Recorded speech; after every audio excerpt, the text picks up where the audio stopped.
ಎಲ್ಲರಿಗೂ ನಮಸ್ಕಾರ, ನಾನು ಸಂತು. ಇವತ್ತು ನಾನು ಚೆನ್ನೈಗೆ ಹೋಗ್ತಾ ಇರಬೇಕಾದ್ರೆ ಚೆನ್ನೈ ಹೈವೇಲೆ ಒಂದು ಸಿಕ್ಕಾಪಟ್ಟೆ ಫೇಮಸ್ ಆಗಿರುವಂಥ ಒಂದು ಸ್ಪಾಟ್ ಇದೆ. ಯಾವುದಪ್ಪ ಅಂತಂದರೆ ವಾಣಿಯಂಬಾಡಿಯ ಅಹಮದಿಯಾ ಬಿರಿಯಾನಿ. ಅವರ ಎರಡನೇ ಬ್ರಾಂಚು ನಮ್ಮ ಚೆನ್ನೈ ಅಂದರೆ ಆಂಬೂರಿಂದ ಒಂದು 10 ಕಿಲೋಮೀಟರ್ ಹಿಂದೆ, ವಾಣಿಯಂಬಾಡಿಯಿಂದ ಒಂದು 5 ಕಿಲೋಮೀಟರ್ ಮುಂದೆ ಇರೋಂಥ ಒಂದು ಜಾಗದಲ್ಲಿ ಶುರು ಮಾಡಿದ್ದಾರೆ. ಲೋಕಲಿ ಸಿಕ್ಕಾಪಟ್ಟೆ ಪಾಪ್ಯುಲರ್ ಆಗಿರೋಂಥ ಒಂದು ಜಾಗ. ಇದು ಶುರುವಾಗಿ 1 ವರ್ಷ ಆಗಿದೆ. ಒರಿಜಿನಲ್ ಬ್ರಾಂಚ್ ಬಂದು ಶುರುವಾಗಿ 50 ವರ್ಷ ಆಗಿದೆ. ಇವರ ರೆಸಿಪಿಯಲ್ಲೇ ಬಿರಿಯಾನಿನ ಮಾಡ್ಕೊಂಡು ಬರ್ತಾಯಿದ್ದಾರೆ. ಲೋಕಲಿ ಸಿಕ್ಕಾಪಟ್ಟೆ ಪಾಪ್ಯುಲರು. ಜನ ಬೆಂಗಳೂರಿಂದ ಹುಡ್ಕೊಬಂದು ಇಲ್ಲಿ ಬಿರಿಯಾನಿನ ಟ್ರೈ ಮಾಡ್ತಾರಂತೆ. ಆ ಒಂದು ಕಾರಣಕ್ಕೆ ನಾವು ಈ ಒಂದು ಜಾಗಕ್ಕೆ ಬಂದಿರೋದು. ಹೋಗೋಣ, ಓನರ್ನ ಮಾತಾಡ್ಸಿ ಒಂದು ಜಾಗದ ಬಗ್ಗೆ ತಿಳ್ಕೊಳ್ಳೋಣ. ಇವರ ಟೈಮಿಂಗ್ಸ್ ಬಂದು ಬೆಳಗ್ಗೆ 10 ಗಂಟೆಯಿಂದ ಬಿರಿಯಾನಿ ಶುರು ಹೋದರೆ ಸಂಜೆ 11 ಗಂಟೆವರೆಗೂ ಬಿರಿಯಾನಿ ಸಿಗುತ್ತಂತೆ. ಬಿರಿಯಾನಿ, ಕುನಾಫಾ, ಕಾಫಿ, ಟೀ ಮತ್ತು ನಾನ್ ವೆಜ್ಜಲ್ಲಿ ಸುಮಾರು ವೈಡ್ ವೆರೈಟಿಯಲ್ಲಿ ನಾನ್ ವೆಜ್ ಸಿಗುತ್ತೆ ಅಂತಲೇ ಹೇಳ್ಬೋದು. ಹೋಗೋಣ, ಫುಡ್ನ ಟ್ರೈ ಮಾಡೋಣ. ಮೇನಾಗಿ ಇವರ ಬಿರಿಯಾನಿನ ಟ್ರೈ ಮಾಡೋಣ. ಟ್ರೈ ಮಾಡಿ ಹೇಗಿದೆ ಅಂತ ನಾನು ತಿಳಿಸ್ಕೊಡ್ತೀನಿ. ಅದಕ್ಕೂ ಮುಂಚೆ ನೀವೇನು ಮಾಡಬೇಕು, ನಮ್ಮ ಚಾನಲ್ಗೆ ಸಬ್ಸ್ಕ್ರೈಬ್ ಮಾಡಬೇಕು. ಮತ್ತು ಸಬ್ಸ್ಕ್ರೈಬ್ ಮಾಡ್ಕೊಳ್ಳಿ. ಬನ್ನಿ ಹೋಗಿ ಬಿಸಿ ಬಿಸಿ ಬಿರಿಯಾನಿ, ಕುನಾಫಾ ಎಲ್ಲನೂ ಟ್ರೈ ಮಾಡೋಣ.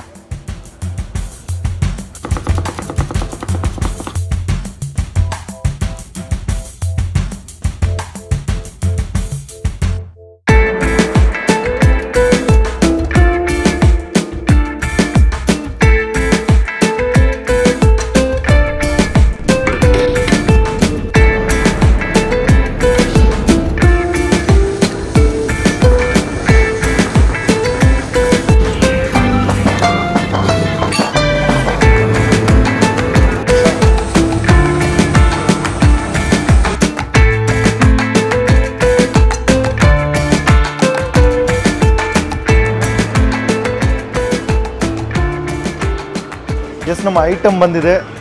ಒಂದು ಚಿಕನ್ ಬಿರಿಯಾನಿ, ಒಂದು ಮಟನ್ ಬಿರಿಯಾನಿ ಇಲ್ಲಿನ ಫೇಮಸ್ಸು. ಅದಾದಮೇಲೆ ಎಕ್ಸ್ಟ್ರಾ ಸ್ಟಾರ್ಟರ್ಸ್ ಆಗಿ ನನ್ನ ಫೇವ್ರೇಟು ಬ್ರೈನ್ ತರಿಸಿದ್ದೀನಿ. ಜೊತೆಗೆ ಲಿವರ್ ಫ್ರೈ, ಕಿಡ್ನಿ ಸ್ಪೆಷಲ್ ಅಂತ ಹೇಳಿದ್ರು, ಕಿಡ್ನಿ ಕೂಡ ತರಿಸಿದ್ದೀನಿ. ಅದಾದ್ಮೇಲೆ ಫೈನಲ್ ಆಗಿ ರಿಬ್ ಅಂದರೆ ಮೇಕೆದು ಬಗ್ರಿ ಬರುತ್ತಲ್ಲ, ಬಗ್ರಿ ಮೂಳೆದು ರಿಬ್ ತರಿಸಿದ್ದೀನಿ. ಫಸ್ಟು ನಾವು ಯಾವುದಿಂದ ಟ್ರೈ ಮಾಡೋಣ? ಬ್ರೈನಿಂದ ಸ್ಟಾರ್ಟ್ ಮಾಡೋಣ.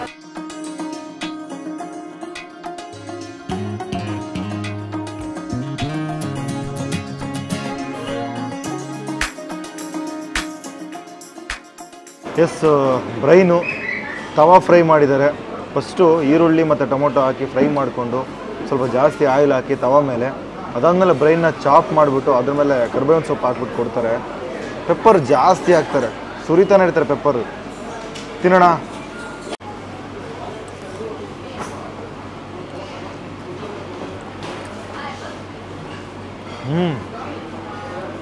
ಚೆನ್ನಾಗಿದೆ. ಬ್ರೈನು ನೀಟಾಗಿ ಚಾಪ್ ಮಾಡಿಬಿಟ್ಟು ಫ್ರೈ ಮಾಡಿಕೊಟ್ಟಿದ್ರಂತೂ ಕ್ರೇಜಿ ಇರೋದು. ಬಟ್ ಇದು ಕೂಡ ಮಜಾ ಇದೆ. ಪೆಪ್ಪರ್ ಘಾಟು ತಿಂದಾದ್ಮೇಲೆ ಆ ಖಾರ ಬಿಟ್ಕೊಳ್ಳುತ್ತಲ್ಲ, ಅದು ಮಜಾ ಕೊಡುತ್ತೆ. ಜೊತೆಗೆ ಆ ಈರುಳ್ಳಿ ಫ್ಲೇವರು, ಕರ್ಬೇವಿನ ಫ್ಲೇವರ್ ಕೂಡ ಗೊತ್ತಾಗುತ್ತೆ ಪ್ರತಿಯೊಂದು ಬೈಟಲ್ಲೂ. ಚೆನ್ನಾಗಿದೆ. ಕ್ರೀಮಿ ಜಾಸ್ತಿ, ಯಾಕಂದರೆ ಉಂಡುಂಡೆ ಇರೋದ್ರಿಂದ ಚೆನ್ನಾಗಿ ತವಾದಲ್ಲಿ ಬೆಂದೋಗಿರುತ್ತೆ. ಅದನ್ನ ಬಾಯಿಗೆ ಇಟ್ಟ ತಕ್ಷಣ ಕರಗೋಗುತ್ತೆ, ಮೆಲ್ಟ್ ಆಗಿಬಿಡುತ್ತೆ ಅಂತಲೇ ಹೇಳ್ಬೋದು. ಇದು ನನ್ನ ಪರ್ಸ್ನಲ್ ಫೇವ್ರೇಟು. ಊರಲ್ಲೆಲ್ಲ ಬ್ರೈನ್ನ ಮೇಜರಾಗಿ ಮಾಡಿಸ್ಕೊಂಡು ತಿಂತೀನಿ. ಇನ್ನೂ ಚಾಪ್ ಮಾಡಿಬಿಟ್ಟು ನೀಟಾಗಿ ಒಗ್ಗರಣೆ ಹಾಕ್ಬಿಟ್ಟು ಗ್ರೇವಿ ಥರ ಮಾಡಿಕೊಟ್ಟು ಸಖತ್ತಾಗಿರುತ್ತೆ. ಚೆನ್ನಾಗಿದೆ, ಬೆಸ್ಟು. ಸ್ವಲ್ಪ ಕ್ರೀಮಿ ಟೆಕ್ಚರು, ಪೆಪ್ಪರ್ ಘಾಟು ಮಜಾ ಕೊಡುತ್ತೆ. ಸೊ ಇದೊಂದು ಚೆನ್ನಾಗಿದೆ. ನೆಕ್ಸ್ಟ್ ಐಟಮು ಇದೇನು, ಗುಡ್ದ ಕಿಡ್ನಿ. ಮೇಕೆಯಲ್ಲಿರುವಂಥ ಗುಡ್ದನ ಕೊಟ್ಟಿದ್ದಾರೆ. ಗುಡ್ದನ ಟ್ರೈ ಮಾಡೋಣ. ಇದು ಕೂಡ ತವಾ ಫ್ರೈ. ಸೇಮ್ ಅದಕ್ಕೇನು ಮಸಾಲ ಹಾಕ್ತಾರೋ ಅದೇ ಥರ ಮಸಾಲ ಹಾಕ್ತಾರೆ. ಆನಿಯನ್ ಕಮ್ಮಿ, ಟೊಮೊಟೊ ಫ್ಲೇವರ್ ಇರೋಲ್ಲ. ಪೆಪ್ಪರ್ ಜಾಸ್ತಿ ಹಾಕ್ಬಿಟ್ಟು ತವಾ ಮೇಲೆ ಫ್ರೈ ಮಾಡಿಕೊಡ್ತಾರೆ. ತಿನ್ನೋಣ.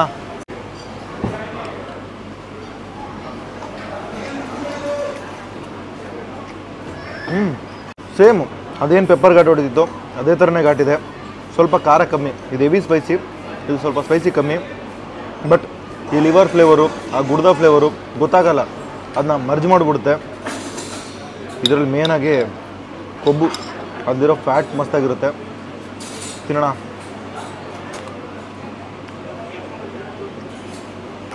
ವಾ, ಮಜಾ. ಆ ಫ್ಯಾಟಲ್ಲಿರೋಂಥ ಆಯಿಲು ತಿಂದಮೇಲೆ ಲೈಟಾಗಿ ಬಿಟ್ಕೊಳುತ್ತಲ್ಲ, ಆ ಫ್ಲೇವರ್ನ ಎನ್ಹಾನ್ಸ್ ಮಾಡುತ್ತೆ. ಸಖತ್ತಾಗಿದೆ. ಮಿಡ್ ರೇಂಜಲ್ಲಿ ಸ್ಪೈಸಿಯಾಗಿ, ಜಾಸ್ತಿ ಪೆಪ್ಪರ್ ಘಾಟು, ಜಾಸ್ತಿ ಕರ್ಬೇವಿನ ಸೊಪ್ಪು ಫ್ಲೇವರು ಮಸ್ತಾಗಿ ಹೊಡೆಯುತ್ತೆ. ಬೆಸ್ಟಾಗಿದೆ. ಮಸ್ಟ್ ಟ್ರೈ ಅಂತಲೇ ಹೇಳ್ತೀನಿ. ಅವ್ರು ಅದಕ್ಕೇ ರೆಕಮೆಂಡ್ ಮಾಡಿದ್ರು, ಕಿಡ್ನಿ ಟ್ರೈ ಮಾಡಿ ಅಂತ ಹೇಳಿದ್ರು. ಮಸ್ತ್, ನಿಜವಾಗ್ಲೂ ಮಸ್ತಾಗಿದೆ. ನೆಕ್ಸ್ಟ್ ಐಟಮು ಲಿವರ್ ಸೇಮ್ ಇದು ಕೂಡ ಅದೇ ಪ್ರೊಸೀಜರ್ ಮಾಡಿರೋಂಥದ್ದು. ಹಂಗೆ ತಗೊಂಡು ಸ್ವಲ್ಪ ಆಯಿಲ್ ಜಾಸ್ತಿ, ತವಾ ಫ್ರೈ ಮಾಡಿದಾರಲ್ಲ ಆಯಿಲ್ ಸ್ವಲ್ಪ ಜಾಸ್ತಿ, ಫುಲ್ಲು ಸ್ಮೋಕಿ ಕಾರ್ನರ್ ಚೆನ್ನಾಗಿ ಬೆಂದೋಗಿದೆ ಆಯಿಲಲ್ಲಿ. ಅದು ಕೂಡ ಪೆಪ್ಪರ್ ಜಾಸ್ತಿ ಹಾಕಿ ಕೊಟ್ಟಿದ್ದಾರೆ ಅಂತ ಹೇಳ್ಬೋದು. ತಿನ್ನೋಣ.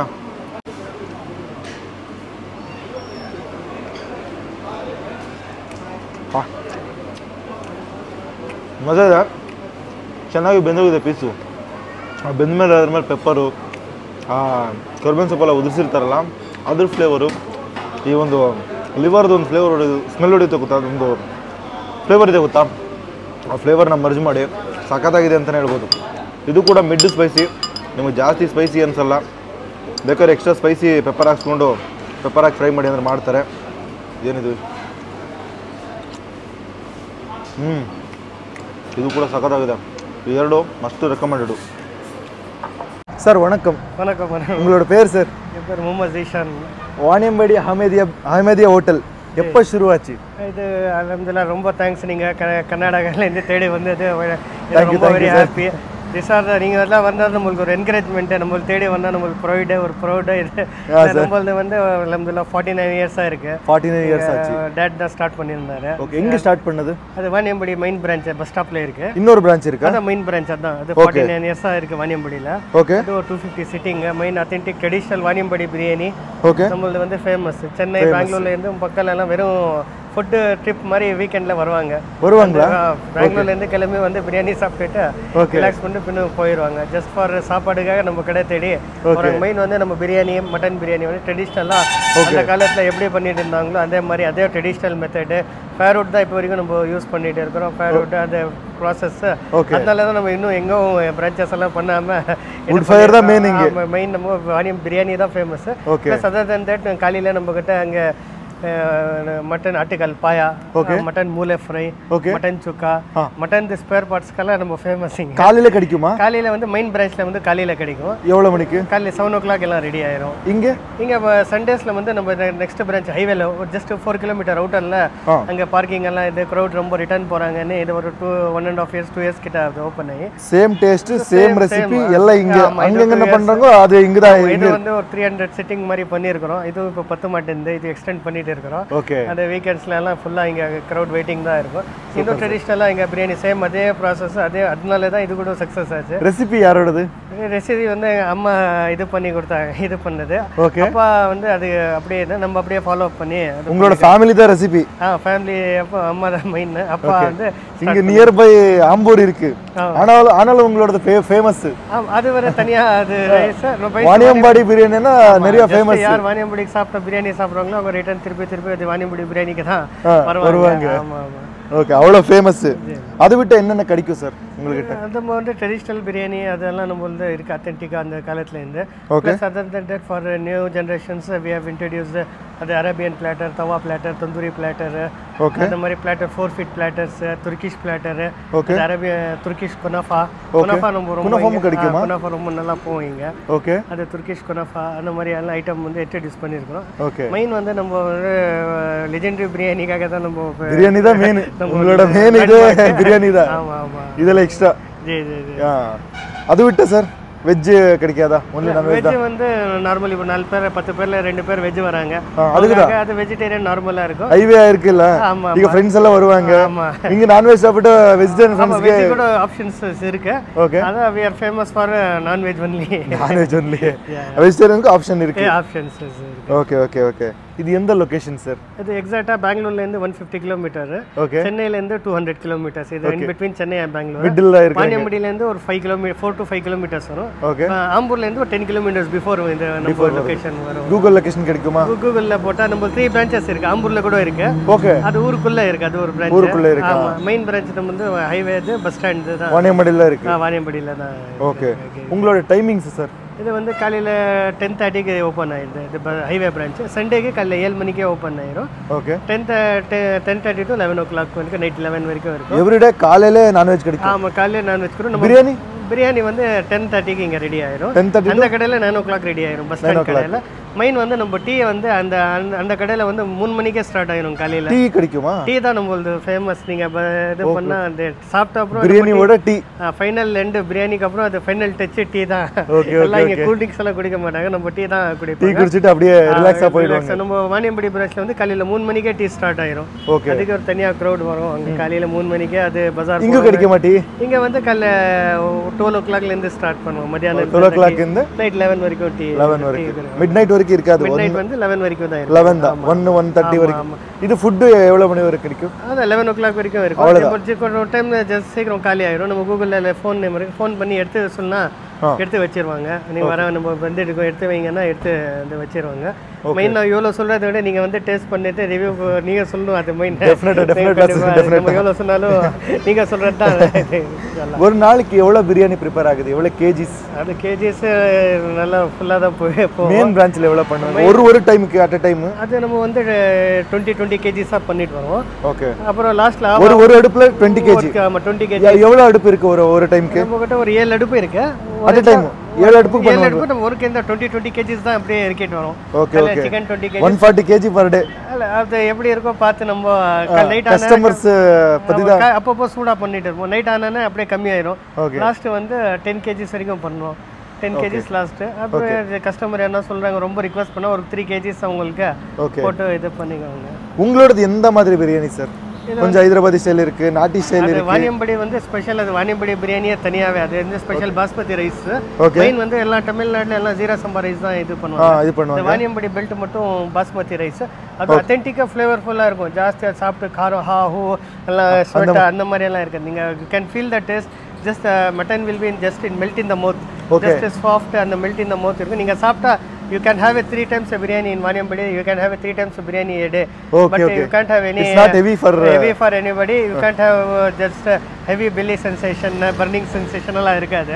நீங்க வாணியம்பாடியில காலைல 7 மணிக்கே பிரியாணி ஸ்டார்ட் ஆயிரும். இந்த சின்ன சின்ன கடைகளுக்கெல்லாம் மக்கள் 7 மணிக்கே வந்து பிரியாணி 3 டைம் கூட பிரியாணி சாப்பிடுவாங்க.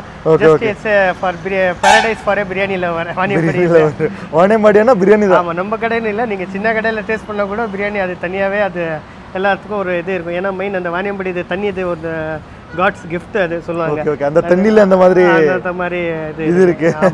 ಮಟನ್ ರಿಬ್ ಕೊಟ್ಟಿದ್ದಾರೆ. ಮಟನ್ ರಿಬ್ನ ಮ್ಯಾಕ್ಸಿಮಮ್ ಆಗಿ ನಾವು ಚಾಪ್ಸ್ಗಳು ಟ್ರೈ ಮಾಡಿರ್ತೀವಿ ಇಡ್ಲಿ ಜೊತೆಗೆ. ಇದು ಸೇಮ್ ಅದೇ ತವದಲ್ಲಿ ಮಸಾಲ ಜಾಸ್ತಿ ಹಾಕಿ ಮ್ಯಾರಿನೇಟ್ ಮಾಡಿ ಸ್ವಲ್ಪ ಆಯಿಲ್ ಹಾಕಿ ಏನೇನೋ ಹಾಕಿ ನೀಟಾಗಿ ಇದು ಮಾಡಿಕೊಡ್ತಾರೆ ಅಂತ ಹೇಳ್ಬೋದು. ಫಸ್ಟು ರಿಬ್ನ ತಗೊಳ್ಳೋಣ. ಕೆಂಪು ಮಸಾಲ ಫುಲ್ಲು ಕೋಟಿಂಗ್ ಆಗಿದೆ, ನೋಡ್ಬೇಕಾದ್ರೆ ಅಷ್ಟು ಸಖತ್ತಾಗಿದೆ. ಫುಲ್ಲು ರಿಬ್ಬನ್ನ, ದೊಡ್ಡ ರಿಬ್ಬನ್ನ ಹಾಕಿದ್ದಾರೆ. ನೋಡ್ತಾ ಇದ್ರೆ ಪೀಸು ಫುಲ್ ಬೆಂದೋಗಿದೆ ಅಂತಲೇ ಹೇಳ್ಬೋದು. ಆ ಥರನೇ ಕಟ್ಟಾಗ್ತಾ ಇದೆ. ತಿನ್ನೋಣ.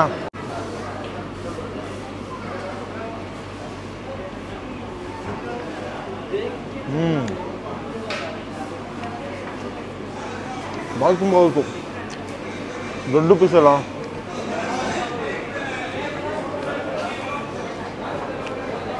ಲೈಟಾಗಿ ಟಾಂಗಿ, ಲೈಟಾಗಿ ಸ್ಪೈಸಿ. ಆ ಮಸಾಲ ತಿಂದ ತಕ್ಷಣ ಆ ಮಸಾಲ ಫ್ಲೇವರ್ ಗೊತ್ತಾಗುತ್ತೆ. ಅದಾದಮೇಲೆ ಮಟನ್ ಫ್ಲೇವರ್ ಲೈಟಾಗಿ ಗೊತ್ತಾಗುತ್ತೆ ಅಂತ ಹೇಳ್ಬೋದು. ಸ್ವಲ್ಪ ಟಾಂಗಿ ಜಾಸ್ತಿ, ಚೆನ್ನಾಗಿದೆ. ಒಂಥರ ತವಾ ಫ್ರೈ ಮಾಡಿ ಕೊಟ್ಟಿದ್ದಾರೆ. ಸ್ಮೋಕಿ ಕಾರ್ನರ್ ಅಷ್ಟು ಕಾಣಿಸಲ್ಲ, ನೀಟಾಗಿ ಬೆಂದೋಗಿದೆ ಮಟನು. ಮೋಸ್ಟ್ಲಿ ಮಟನ್ನ ಬೇಯಿಸ್ಬಿಟ್ಟು ಅದಾದ್ಮೇಲೆ ಮ್ಯಾರಿನೇಟ್ ಮಾಡಿ ತವದ ಮೇಲೆ ಹಾಕ್ಕೊಟ್ಟಿದ್ದಾರೆ ಅನಿಸುತ್ತೆ. ಯಾಕಂದ್ರೆ ತವದಲ್ಲಿ ಇಷ್ಟು ನೀಟಾಗಿ ಬೇಯೋಕ್ಕೆ ಚಾನ್ಸೇ ಇಲ್ಲ. ಬೇಯಿಸಿರೋಂಥ ಮಟನ್ಗೆ ಮಸಾಲ ಹಾಕಿ ಮಾಡಿಕೊಟ್ಟಿದ್ದಾರೆ ಅಂತ ಅನ್ನಿಸ್ತಾ ಇದೆ. ನೆಕ್ಸ್ಟು ರೊಟ್ಟಿ ಜೊತೆ ಟ್ರೈ ಮಾಡಬೇಕಂತೆ. ಫಸ್ಟಿಗೆ ಸ್ವಲ್ಪ ಮಟನ್ ಕಿತ್ಕೊಳ್ಳೋಣ. ಮಟನ್ ಅಂತೂ ಸಖತ್ತಾಗಿ ಬೇಯಿಸ್ಬಿಟ್ಟಿದ್ದಾರೆ. ಇಲ್ಲಿ ಸಿಗ್ತಾನೆ ಇಲ್ಲ, ಇದರಲ್ಲಿದೆ ಪೀಸ್. ಈ ಮಟನ್ ಪೀಸ್ ತೊಗೊಂಡು ಈ ರೋಟಿ ಮೇಲೆ ಇಟ್ಟು ಎತ್ಕೊಂಡು ಮೈನಸ್ಗೆ ಡಿಪ್ ಮಾಡಿಬಿಟ್ಟು ಆಹಾ, ಒಂದು ಒಳ್ಳೆ ರೋಲ್ ಆಗುತ್ತೆ ಅಂತಲೇ ಹೇಳ್ಬೋದು. ರೋಲ್ ಥರನೇ ಇದೆ. Mutton roll, mutton rib roll. ತಿನ್ನೋಣ.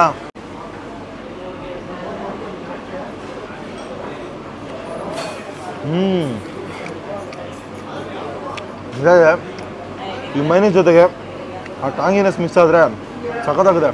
ಅಲ್ಟಿಮೇಟ್ ಅಂತಲೇ ಹೇಳ್ಬೋದು. ಸೇಮು ಒಂದೊಳ್ಳೆ ರೋಲ್ ತಿಂದಂಗೆ ಅನಿಸ್ತಾ ಇದೆ.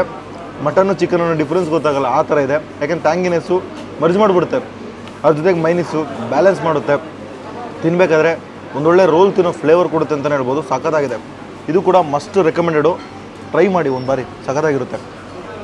ನೆಕ್ಸ್ಟ್ ಇವ್ರನ್ನ ಚಿಕನ್ನು ಮತ್ತು ಮಟನ್ ಬಿರಿಯಾನಿ ಕೊಟ್ಟಿದ್ದಾರೆ, ಮಟನ್ ಟ್ರೈ ಮಾಡೋಣ.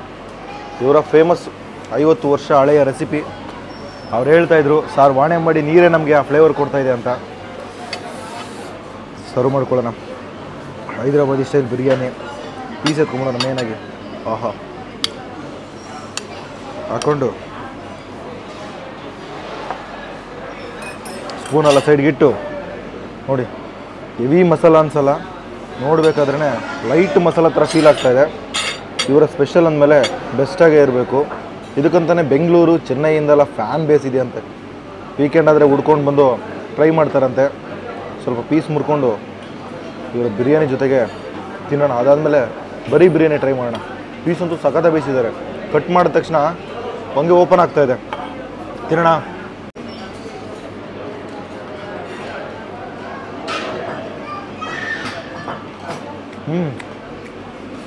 ಚೆನ್ನಾಗಿದೆ ಬಿರಿಯಾನಿ ಫ್ಲೇವರು.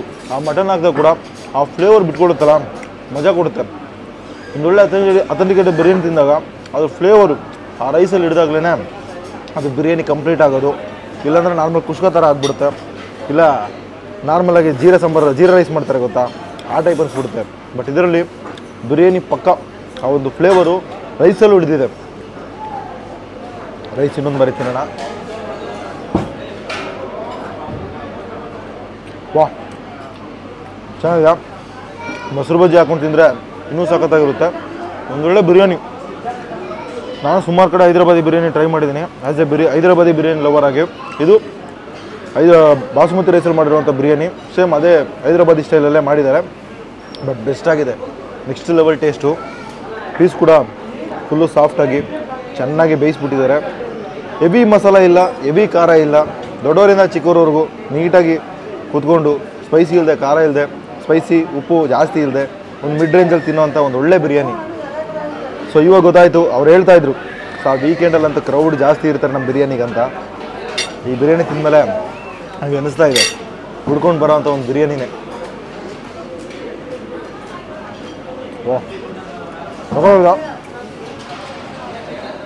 ಅಲ್ಲಿ ನಾನು ಟ್ರೈ ಮಾಡಿದಂಥ ಐಟಮಲ್ಲೇ ಇವರ ಲಿವರು, ಇವರ ಕಿಡ್ನಿ, ಇವರ ಇದು ರಿಬ್ ಜೊತೆಗೆ ಇವ್ರು ಕೊಡೋಂಥ ರೋಟಿ ಎರಡನ್ನೂ ಮಿಕ್ಸ್ ಮಾಡ್ಕೊಂಡು ಮೈನಸಲ್ಲಿ ತಿನ್ನಿ, ಕಳೆದೋಗ್ತೀರಾ. ಬ್ರೈನು ಕೂಡ ಚೆನ್ನಾಗಿತ್ತು. ಬಟ್ ಬ್ರೈನ್ ಸ್ವಲ್ಪ ನೀಟಾಗಿ ಚಾಪ್ ಮಾಡಿಬಿಟ್ಟು ಎಲ್ಲ ಮಸಾಲೆ ಸ್ಪ್ರೆಡ್ ಆಗಿದ್ರೆ ಸಖತ್ತಾಗಿರೋದು. ಬಟ್ ಆ ಕ್ರೀಮಿ ಇದೆಯಲ್ಲ, ಆ ತಿಂದ ತಕ್ಷಣ ಕ್ರೀಮಿ ಬಿಟ್ಕೊಳುತ್ತಲ್ಲ, ಸ್ವಲ್ಪ ಒಂಥರ ವಿಯರ್ಡ್ ಅನಿಸುತ್ತೆ. ಆ ಒಳಗಡೆ ಇಳಿದ ತಕ್ಷಣ ಒಂಥರ ಏನೋ ಮೈನಸ್ ತಿನ್ನೋ ಥರ ಆ ಒಂದು ಫೀಲ್ ಕೊಡುತ್ತೆ. ಬಟ್ ಈ ಎಲ್ಲ ಐಟಮ್ ಕೂಡ ಬೆಸ್ಟ್ ಇತ್ತು. ಬಿರಿಯಾನಿ ಅಂತೂ ಮಸ್ಟ್ ರೆಕಮೆಂಡೆಡು. ಇಲ್ಲಿ ಬಂದಾಗ ನೀವು ಟ್ರೈ ಮಾಡಲೇಬೇಕು. ಇದು 2ನೇ ಬ್ರಾಂಚು. 1ನೇ ಬ್ರಾಂಚು ವಾಣೆಂಬಾಡಿ ಅನ್ನೋ ಒಂದು ಊರಲ್ಲಿದೆ. ಅದು ಫಸ್ಟು ಶುರುವಾಗಿದ್ದು 50 ವರ್ಷ ಹಿಂದೆ. ಇವರು ಅಪ್ಪ ಮಕ್ಕಳೇ ರನ್ ಮಾಡ್ಕೊಂಬರ್ತಾರಂತ ಒಂದು ಹೋಟೆಲು. ಇಲ್ಲಿ ದೊಡ್ಡ ಮಗ ರನ್ ಮಾಡ್ತಾರೆ, ಅಲ್ಲಿ ಚಿಕ್ಕ ಮಗ ಜೊತೆಗೆ ಅವರಪ್ಪ ರನ್ ಮಾಡ್ಕೊಂಬರ್ತಿದ್ದಾರಂತೆ. ಸೌದೆ ಒಲೆಯಲ್ಲಿ ಮಾಡೋಂಥ ಬಿರಿಯಾನಿ ನಿಜವಾಗ್ಲೂ ಕೂಡ ನೆಕ್ಸ್ಟ್ ಲೆವೆಲ್ ಇದೆ. ಬಂದು ಟ್ರೈ ಮಾಡ್ಬೇಕು. ಪ್ರತಿಯೊಂದು ಐಟಮ್ ಕೂಡ ಈಗ ನಾನು ತರಿಸ್ಕೊಂಡಲ್ಲ, ಪ್ರತಿಯೊಂದು ತವಾ ಫ್ರೈ ಕೂಡ ಪ್ರತಿಯೊಂದೂ ಸೌದೆ ಒಲೆಯಲ್ಲಿ ಮಾಡೋದ್ರಿಂದ ಟೇಸ್ಟು ಎನನ್ಸ್ ಸಖತ್ತಾಗಿದೆ, ಬೆಸ್ಟು. ಲಾಸ್ಟ್ ಒಂದು ಬೈಟ್ ಮಾಡಿ ವಿಡಿಯೋನ ಮುಗಿಸ್ಕೊಳ್ಳೋಣ. ಆಹಾ, ಒಳ್ಳೆ ಬಿರಿಯಾನಿ. ನಾನು ಲಾಸ್ಟಲ್ಲಿ ಬಿರಿಯಾನಿ ಟ್ರೈ ಮಾಡ್ತೀನಿ ವಿಡಿಯೋ ಮುಗಿಸ್ಕೊಂಡು, ಇದು ಹಾಕ್ಕೊಂಡು ಮೊಸರು ಬಜ್ಜಿ ಹಾಕ್ಕೊಂಡು.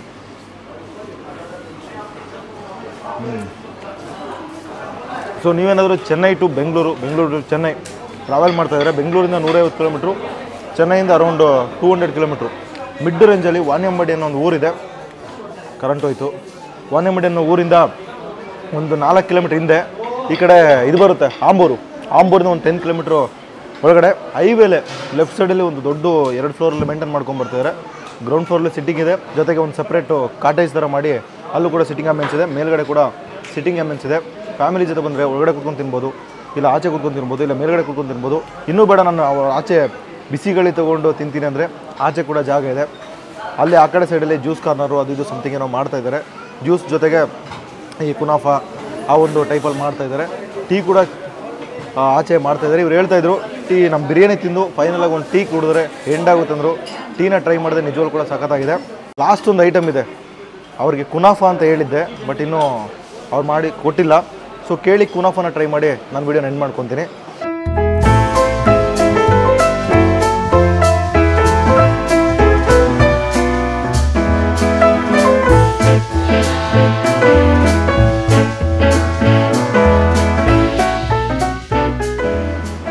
ಕೊನೆಗೂ ನಮ್ಮ ಐಟಮ್ ಬಂತು, ಕುನಾಫಾ. ಹಾಂ, ಶುಗರ್ ಸಿರಪ್. ಯಾವ ಫ್ಲೇವರು? Flavour classic. ಎಸ್, ನಮ್ಮ ಐಟಮ್ಮು ಕುನಾಫಾ. ತುಂಬ ದಿನ ಅಂದ್ಕೊಂಡಿದ್ದೆ ತಿನ್ನಬೇಕು ಅಂತ, ಕೊನೆಗೂ ತಿನ್ನೋ ಅಂತ ಒಂದು ಕಾಲ ಬಂದಿದೆ. ಸುಮಾರು ಹೊತ್ತು ವೆಯ್ಟ್ ಮಾಡಾದ್ಮೇಲೆ ಬಂದಿದೆ. ಆಹಾ, ಶುಗರ್ ಸಿರಪ್ ತಗೊಂಡು ಹಾಕೋಣ. ಶುಗರ್ ಇಷ್ಟ ಆಗಲ್ಲ, ಆದ್ರೆ ಕುನಾಫಾಗೆ ಶುಗರ್ ಸಿರಪ್ ಹಾಕೊಂಡು ತಿಂದರೆ ಚೆನ್ನಾಗಿರುತ್ತೆ ಅಂತ ಹೇಳ್ತಾ ಇದ್ದಾರೆ. ಸ್ವಲ್ಪ ಜಾಸ್ತಿ ಹಾಕೊಂಡು ಎಳ್ಕೊತ ಇದೆ ಹಂಗೆ ಟಪಕ್ಕಂತ. ಕಟ್ ಮಾಡೋಣ. ಶಾವಿಗೆನ ನೀಟಾಗಿ ರೋಸ್ಟ್ ಮಾಡಿಬಿಟ್ಟಿದ್ದಾರೆ, ಡಬಲ್ ಸೈಡು. ಕಟ್ಟೆ ಆಗ್ತಾಯಿಲ್ಲ. ಇಷ್ಟು ದೊಡ್ಡ ಪೀಸ್ ತಿನ್ನೋಕ್ಕಾಗುತ್ತಾ? ಅಲ್ಲಿ ಆಫ್ ಮಾಡ್ಕೊಳ್ಳೋಣ. ಎಷ್ಟು ಹಾಕ್ತಿದೆ. ಆಹಾ, ಒಳಗಡೆ ಕ್ರೀಮು ಹೆವಿ ಇನ್ಫ್ಯೂಸ್ ಮಾಡಿದ್ದಾರೆ. ತಿನ್ನೋಣ.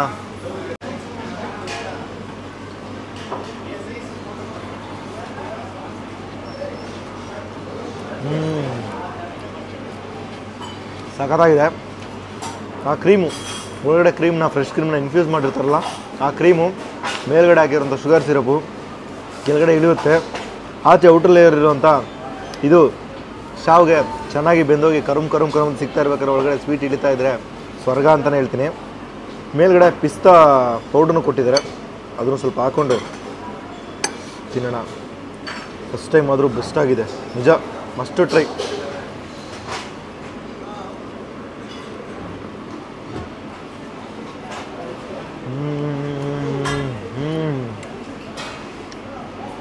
ವಾವ್, ಆ ಪಿಸ್ತಾ ಫ್ಲೇವರು, ಆ ಕ್ರೀಮು, ಆಹಾ ಸ್ವರ್ಗ. Best finish. ಒಂದೊಳ್ಳೆ ನಾನ್ ಊಟ ಮಾಡಿಬಿಟ್ಟು ಇದರ ಲಾಸ್ಟಲ್ಲಿ ಕುನಾಫಾನೋ ಇಲ್ಲ ಏನಾದರೂ ಸ್ವೀಟ್ ತಿಂದರೆ ಸ್ವರ್ಗ ಅಂತಲೇ ಹೇಳ್ಬೋದು. ಒಳ್ಳೆ ಎಂಡಿಂಗ್ ಇರುತ್ತೆ, ನಿಜ ಸಖತ್ತಾಗಿದೆ. ಸೊ ಆಲ್ರೆಡಿ ನಾನು ಈ ಜಾಗದ ಬಗ್ಗೆ ಹೇಳಿದೆ ಎಲ್ಲಿ ಬರುತ್ತೆ ಅಂತ. ನೀವೇನಾದರೂ ಚೆನ್ನೈ ಟು ಬೆಂಗಳೂರು ಟು ಚೆನ್ನೈ ಓಡಾಡ್ತಾ ಇದ್ದರೆ ಈ ಒಂದು ಜಾಗ ವಾಣಿಯಂಬಾಡಿ ಆಮೇದಿಯ ಬಿರಿಯಾನಿ ಕೇಳಿದ್ರು ಅಥವಾ ಟೇಸ್ಟ್ ಮಾಡಿದರೆ ನನಗೆ ಕಮೆಂಟ್ ತಿಳಿಸಿ. ಇನ್ನೂ ಟೇಸ್ಟ್ ಮಾಡಿಲ್ಲ, ಬಂದಿಲ್ಲ ಅಂದರೆ ಒಂದು ಬಾರಿ ವಿಸಿಟ್ ಮಾಡಿ. ನಾನು ಏನೇನು ಐಟಮ್ ತೊಗೊಂಡೋ ಆ ಐಟಮ್ ಮಿಸ್ ಮಾಡದೆ ಟ್ರೈ ಮಾಡಿ. ಕುನಾಫಾ ಅಂತೂ ಲಾಸ್ಟಲ್ಲಿ ಬಿಡದೆ ಟ್ರೈ ಮಾಡಿ. ಶುಗರ್ ಬಿಡ್ತಿರೋ ಸೆಕೆಂಡು ಕ್ರೇಜಿ ಇದೆ, ಸಖತ್ತಾಗಿದೆ. ಸೊ ನಾನು ಇಲ್ಲಿಗೆ ಮುಗಿಸ್ಕೊತೀನಿ. ಈ ವಿಡಿಯೋ ನಿಮ್ಗೆ ಇಷ್ಟ ಆಗಿದ್ರೆ ಲೈಕು, ಶೇರು, ಕಮೆಂಟು. ನಮ್ಮ ಚಾನಲ್ಗೆ ಇನ್ನೂ ಸಬ್ಸ್ಕ್ರೈಬ್ ಮಾಡ್ಕೊಂಡಿಲ್ಲ ಅಂದರೆ ಸಬ್ಸ್ಕ್ರೈಬ್ ಮಾಡ್ಕೊಳ್ಳಿ. ಪಕ್ಕದಲ್ಲಿ ಬೆಲ್ ಬಟನ್ ಇದೆ, ಅದನ್ನು ಕೂಡ ಒತ್ತಿ. ನೆಕ್ಸ್ಟ್ ವಿಡಿಯೋ ಹಾಕಿದ್ರೆ ನಿಮಗೆ ನೋಟಿಫಿಕೇಷನ್ ಬರುತ್ತೆ. ಸೊ ಬಾಯ್.